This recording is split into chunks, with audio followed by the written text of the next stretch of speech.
1 year ago, a car crash in the middle of the night ripped a family apart. And now a little girl severely injured in that incident is battling back.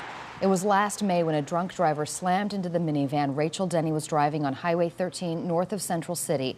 She was killed in the crash, and her daughter Bella, not even 2 years old, was thought to be paralyzed from the neck down. KCRG TV9's Chris Earl recently met up with Bella and her dad Chris to talk about the little girl's progress. And Chris, they're measuring that progress in small but significant ways. Very much so, and it was wonderful to catch up with all of them. Think about a typical 2-year-old for a moment. They're growing in so many ways, physically, emotionally, talking all the time. Bella Denny's milestones are a bit different in the past year since the crash that changed everything, but her battle to regain use of some of her limbs remains with her each day, each hour, with each breath. It's this constant hum of sound that follows little Bella Denny everywhere. Barely audible but necessary to make sure she's still breathing every moment, every day.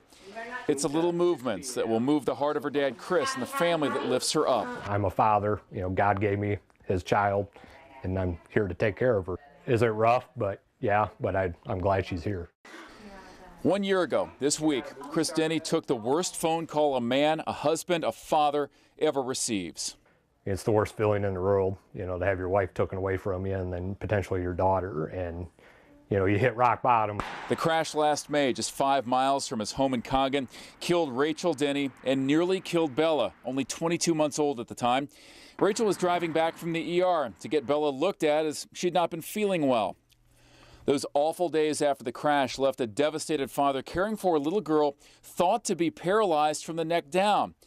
Now Bella is almost 3. We see the progress. She is moving her right arm, and it triggers some leg movements, and then vice versa. A child this age is supposed to be learning words as the body grows. You say happy?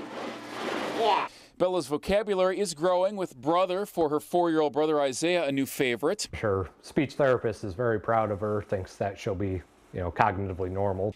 Yet what is normal for Chris and this family right now? More signs appear as Bella is getting ready for 3-year-old preschool with this. It lowers all the way down to the ground so she can be a part of 3-year-old, sit down, read a book, story, and then it goes all playtime and everything else that you need with preschool. Yeah, because that's what we're trying to get her, as involved and close to normal as possible.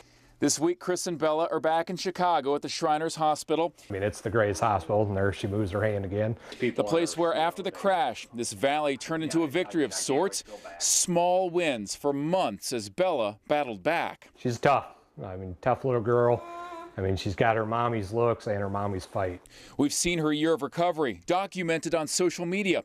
Bella shows up throughout eastern Iowa as Chris is working hard to find that normal most of us never truly comprehend.